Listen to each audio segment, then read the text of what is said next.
Hello guys, welcome back in our versatile group study YouTube channel. Friends, आज के video में हम लोग DSSB PRT के साइकोलॉजी का जो पेपर होता है उसके कुछ इंपॉर्टेंट टॉपिक्स कवर करेंगे। तो फ्रेंड्स, आइए स्टार्ट करते हैं आज की वीडियो।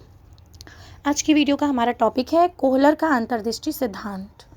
तो कोहलर का अंतर्दृष्टि सिद्धांत के बारे में जानेंगे। तो देखिए, 20वीं शताब्दी में गेस्टाल्ट के मनोविज्ञान स्कूल की स्थापना हुई थी, जिसने धारणा के आधुनिक अध्ययन की नींव रखी।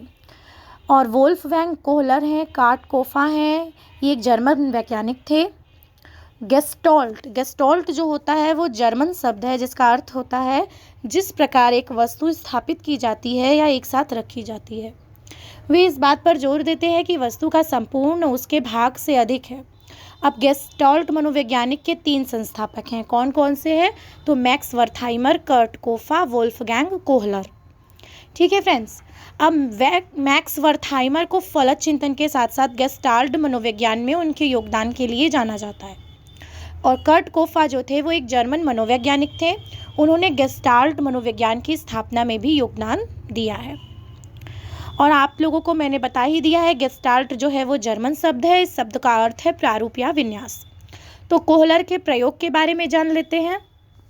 कोहलर ने सुल्तान नामक चिंपांजी के साथ प्रयोग किया था, जिसे पिंजड़े में रखा गया था और साथ ही रणनीतिक रूप से भोजन को पिंजड़े के बाहर रखा गया था। कुछ छड़ों और बक्सों को पिंजड़े में रखा गया था। इन वस्तुओं के कुछ कार्य साधन के माध्यम से उसे अकस्मात यह ज्ञात होता है कि भोजन प्राप्त करने के लिए छड़ों का उपयोग किया जा सकता है। उन्होंने अपनी समस्या को हल करने के लिए अंतर्दृष्टि का उपयोग किया। तो फ्रेंड्स, यहाँ पर हम लोगों ने जाना कि गेस्टाल्ट मनोवैज्ञानिक के 3 संस्थापक कौन कौन हैं। तो मैक्स वर्थहाइमर है, कर्ट कोफा है, वोल्फगैंग कोहलर है। कोहलर का अंतर्दृष्टि सिद्धांत क्या है? उन्होंने प्रयोग किस पे किया था? तो सुल्तान नामक चिंपांजी के साथ प्रयोग किया था। ठीक है। और उस सुल्तान नामक चिंपांजी ने अपनी अंतर्दृष्टि का उपयोग करके भोजन को प्राप्त किया था। तो ये हो गया। अब आगे देखते हैं कि गेस्टाल्ट सिद्धांत, इसके प्रमुख बिंदु क्या क्या हैं, कौन कौन से सिद्धांत हैं। तो इसमें है निकटता का सिद्धांत, समानता का सिद्धांत, निरंतरता का सिद्धांत, समापन का सिद्धांत, आकृति आधार का सिद्धांत, प्रेग्नेंज का सिद्धांत, सामान्य क्षेत्र का सिद्धांत। फ्रेंड्स, आप लोगों से मैं ये कहना चाहती हूँ कि आप लोग अपनी DSSB PRT की प्रिपरेशन जारी रखिए। आप लोगों का जो एग्ज़ाम है वो 101% श्योर है गाइस कि होगा। DSSB के जो MCD और DOE के एग्ज़ाम हैं पोस्टपोन्ड हुए हैं, लेकिन वो एग्ज़ाम कंडक्ट कराया जाएगा। तो फ्रेंड्स, आप सभी लोग अपनी प्रिपरेशन करते रहिए और DSSB PRT से रिलेटेड कोई भी इशू हो या फिर कोई भी आपके क्वेश्चन है या कोई भी प्रॉब्लम आ रही है आप लोगों को, तो आप लोग कमेंट सेक्शन में हमारे चैनल के नीचे कमेंट करके पूछ सकते हैं। आइए देखते हैं फ्रेंड्स, निकटता का सिद्धांत क्या है। वस्तुओं के बीच की सापेक्ष दूरी हमारी धारणा को प्रभावित करती है। समानता का सिद्धांत है, दिखने में समान वस्तुओं या चीज़ों को समान रूप में माना जाएगा। एक व्यक्ति समान तत्वों को एक साथ जोड़ता है। निरंतरता का सिद्धांत में कहा गया है कि लोग व्यक्तित्व तत्वों को जोड़ते हैं ताकि वे एक सतत प्रतिरूप तैयार करें जो हमारी समझ में आता है।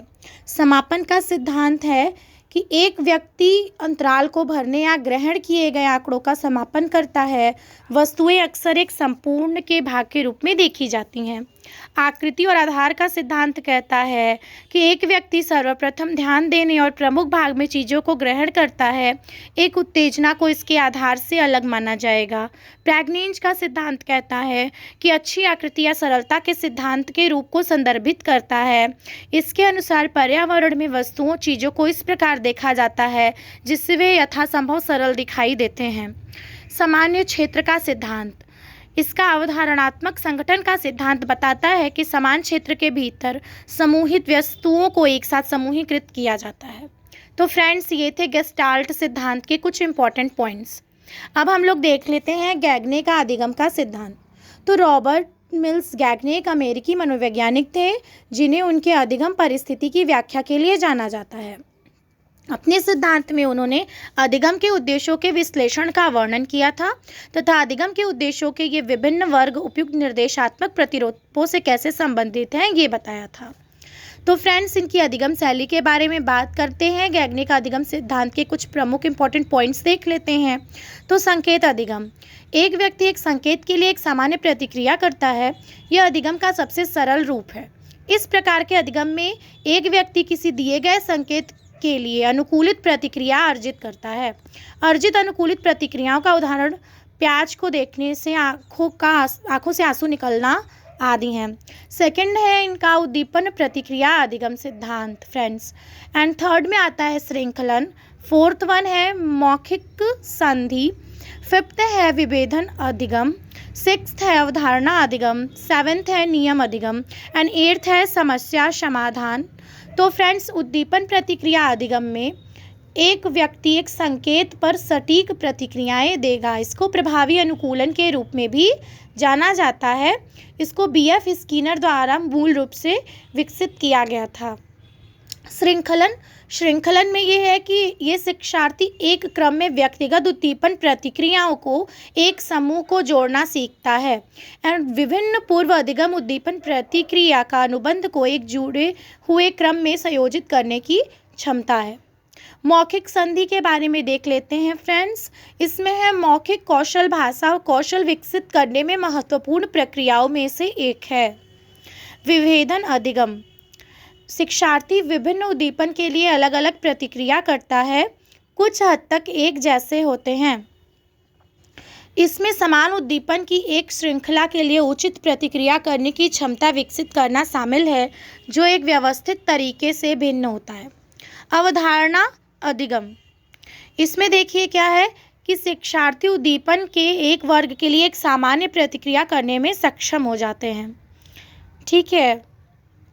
नियम अधिगम, यह एक नियम एक प्रदर्शित व्यवहार से जुड़ी हुई अवधारणाओं की एक श्रृंखला है। इसमें अवधारणाओं के बीच संबंधों को सीखना और विभिन्न स्थितियों में इन्हें लागू करना शामिल है। समस्या समाधान अधिगम, शिक्षार्थी पहले से सीखे गए नियमों के संयोजन का पता लगाता है और एक नई स्थिति को हल करने के लिए उन्हें लागू करता है। संज्ञानात्मक प्रक्रिया का उच्च स्तर समस्या समाधान है।